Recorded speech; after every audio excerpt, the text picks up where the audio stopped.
If you live in the city of Erie, you may notice that more places in the area are becoming smoke and tobacco-free.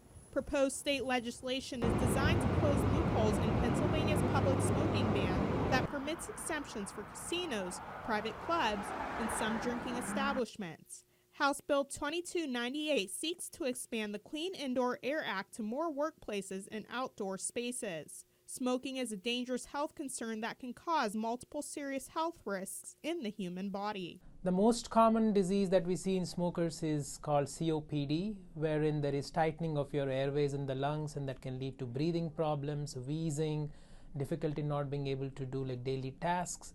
There are two kinds of COPD. One is the chronic cougher that we call like chronic bronchitis, and then one day the lungs are just inflated more than they should be. It's called emphysema. Multiple types of cancers are also associated with smoking.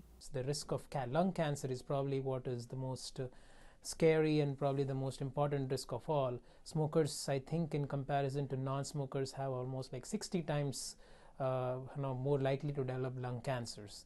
When we move away from lungs, there are the adverse effects of smoking with the heart. It can cause increased risk of heart attacks, heart failure, and other such symptoms.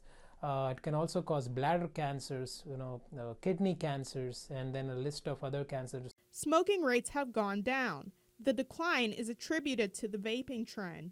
Vaping is the use of an electronic cigarette device which produces a vapor of nicotine. A common misconception about vaping is that it's a safer alternative to smoking, but is it? We don't want to substitute one for the other. You're going to have chemicals, metals,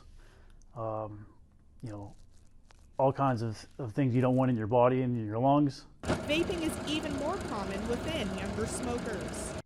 So what the big tobacco companies are doing now is they're marketing to teens and our youth with the nicotine and all the flavored products that they sell.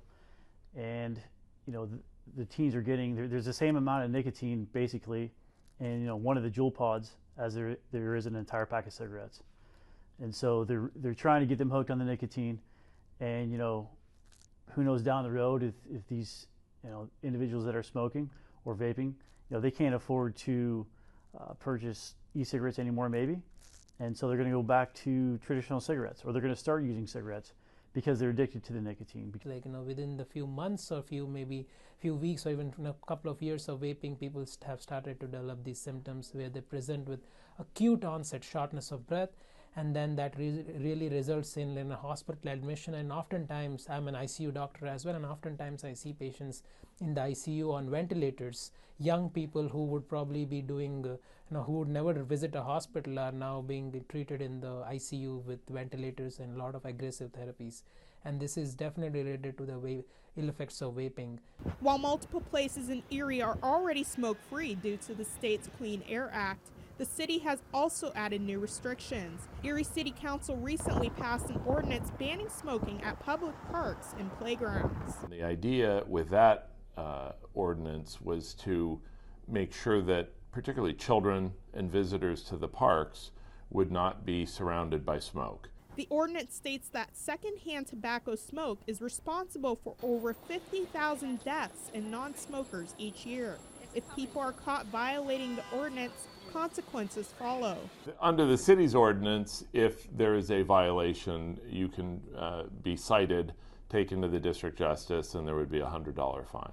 So before you pick up that next cigarette, whether it's traditional or electronic, think long and hard. There is a limit on places that welcome smokers, and the effects can be traumatic for your health and those around you. Odessa Meredith, YourErie.com.